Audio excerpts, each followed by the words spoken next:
Другой, иншаллах. Сегодня на ифтаре был в мечети Сакура, в Сакурах. Там примерно, наверное, где-то детишек, вот 8, 9, 10 лет, 11, человек 25, наверное, было. Я у них спрашиваю, ураза кто сегодня держал? Все поднимают. Я такие довольно счастливые, я ураза держал. Машаллах. Я говорю, кушать хотелось? Нет, вообще не хотелось. То есть смотришь на это молодое поколение и удивляешься, да, то есть и радуешься, что оно вот в этом растет. Я ему говорю, вы, говорю, понесете знамя ислама, иншаллах. Да, понесем знамя ислама. Поэтому, на самом деле, эта вещь очень важная. Вот именно в детей вот эти вот уже понимания, вот эти чувства, вот эти цели вкладывать. Как мы знаем, например, Мухаммад Фатих, тот, который стал причиной, что Аллах ему открыл Константинополь, да, его с детства воспитывали, что ты откроешь Константинополь, ты откроешь Константинополь, ты откроешь Константинополь. То есть в него все это вкладывали, и однажды отец, когда его поднял, уронил, он упал и не плачет, хотя ему больно было. Он говорит, тебе больно? Да. А почему не плачешь? Завоевателю Константинополя не положено плакать. Да, то есть уже с детства, как именно на этом воспитывался. Поэтому здесь очень важно вот это нам понимать. И вот к этому тоже интересный пример. Сегодня тоже, кстати, вот в Сакурах этот случай со мной произошел. После магриб намаза, магриб намаз почитали, все спустились, и хазрата один брат задержал. Никого не осталось уже. Брат задержал его, вдвоем только остались. Я говорю, хазрат, говорю, пойдем, говорю, спускаемся уже. Вот, я говорю, брат, ну отпусти, говорю, его, давай сейчас уже ифтар, потом, у него вопросы были. Вот. И немножко даже как-то я так вот, не то что разозлился, ну как бы так немножечко возмущение было, да, там, ну человека держит, надо спускаться. И потом получилось, что внизу мы оказались вместе с этим братом, рядом вместе сели с ним. Ему 48 лет брату было, сначала все покушали, там посидели, пообщались, и в конце с ним начали разговаривать. И оказалось, вот ему 48 лет, и он сейчас активно учит Коран. И представляете, во-первых, у него ситуация такая получилась, что он говорит, у меня получилось так, что столкнулся с трудностями, долги были, и вот эта трудная ситуация во мне все перевернула. То есть иногда мы думаем, какие трудности пришли, а в этом такое благо может быть, которое мы даже не подозреваем, субханаллах. Аллах Та'аля, как мы говорили, что основа отношения Аллаха с нами – это милость и милосердие. Поэтому любые действия, любые поступки, которые Аллах Та'аля нам дает и нам устраивает, это милость и милосердие по отношению к нам. И он говорит, он меньше джуза знал, меньше джуза Коран знал, и я для себя решил, что буду учить Коран. Вот во мне все перевернулось, там были какие-то моменты определенные. Он работает, лепешки печет. С 8 до 8 он работает, представляете, с 8 до 8 работает. Потом прихожу домой, отдыхаю, ночью встаю, где-то в час, во сколько-то, и до утра уже учу Коран. Представляете? Я говорю, ты сколько спишь? Ну, где-то, говорит, 2-3 часа сплю, говорит, мне достаточно. То есть я, говорит, учу Коран, Аллах такой, говорит, баракат дает, такие силы дает. Я сам даже раньше не думал. Но вот так получилось, что я вот настроился, пошел и, говорит, иду. И представляете, вот он уже с осени выучил 8 джузов, и он говорит, у меня цель до следующего Рамадана хатам сделать, то есть выучить Коран целиком. 48 лет, субханаллах. 48 лет. То есть мы часто приводим примеры, дорогие братья, героев, которые были раньше. Сподвижники, праведники, табиины, потом дальше. Но нам сегодня не хватает наших героев, современных героев, которые сегодня живут среди нас и могут нам быть примерами. Этот брат даже не скажет, субханаллах. Обычный брат, я говорю даже, когда он там хазрата держал, так немножечко у меня возмущение было, потом мне так стыдно было, думаю, субханаллах. То есть вот наша оценка первая, насколько она, то есть вот постоянно хуснузон, хорошо думай, субханаллах, хорошо думай про братьев, про окружающих. Вот.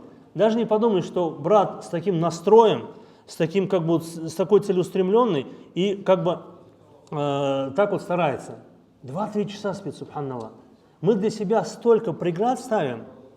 То есть, представляете, почему вот мы вначале, вот про детей я упомянул, да, то, что в детей мы сами, наше общество нас воспитало, сформировало с разными вот стереотипами, которые у нас в голове.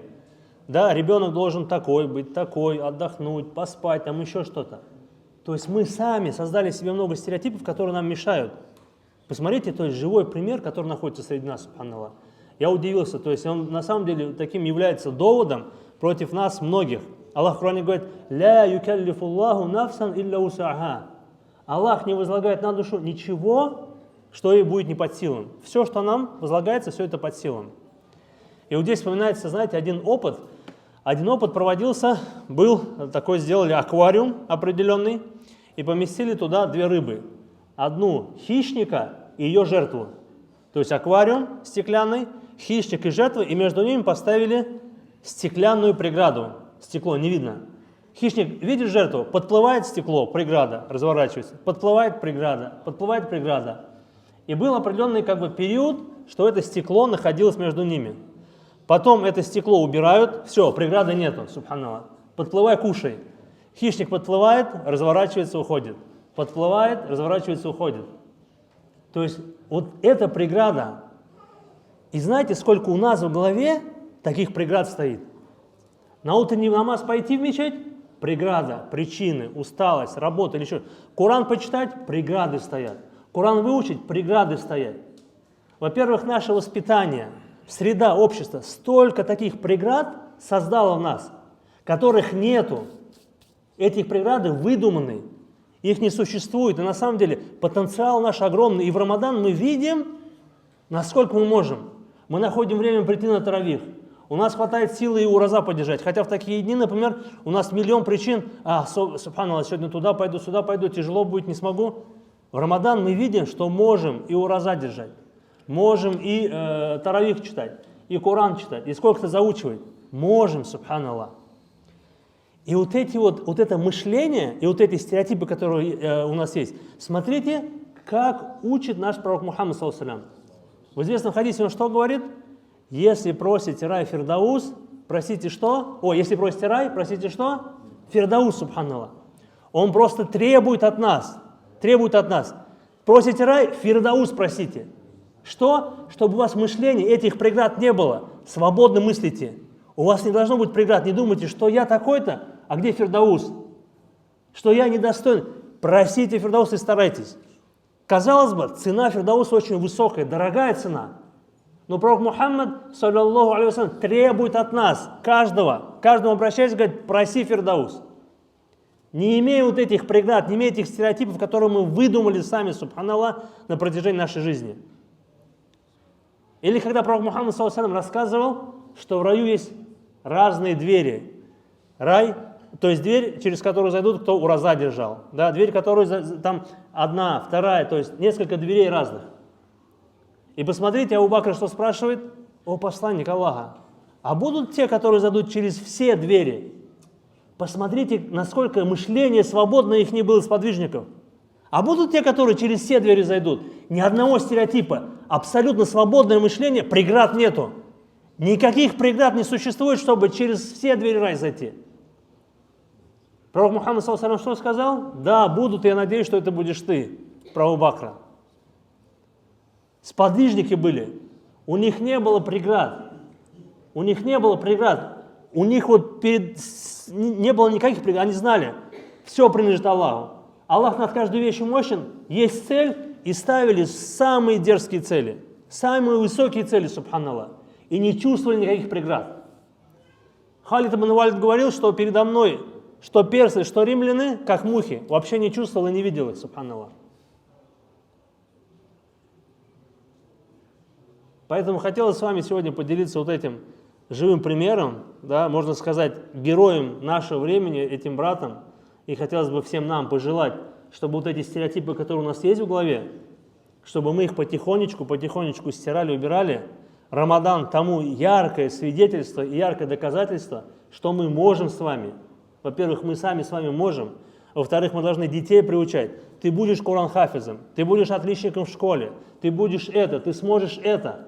Мы должны в них вкладывать это. И сами разрушать, и не создавать нашим детям вот эти стереотипы, вот эти невидимые преграды, которых не существует. Поистине Аллах над каждой вещью мощен, все принадлежит Аллаху. И если мы стараемся, Аллах нам дает по мере нашего старания возможностей. Хотим столько, стараемся, Аллах поможет. Аллаху невозможно, возможно. Нет ничего невозможного, субханаллах. Все возвращается к нам самим. Поэтому просим Аллаха Всевышнего, чтобы Аллах помог нам избавиться от этих стереотипов, укрепил нас и принял наши старания. Аллаху аминь. Сегодня просто я хотел закончить суру Фатиха, но потом вот этот случай произошел, все-таки хотелось мне с ним поделиться, потому что это такая как бы живая история, да, которая рядом с нами. Вот. Очень важно, нам нужны вот эти примеры, нам не хватает этих примеров сегодняшних, настоящих. Вот. Поэтому, иншаллах, завтра закончим суру Фатиха и потом уже дальше пойдем.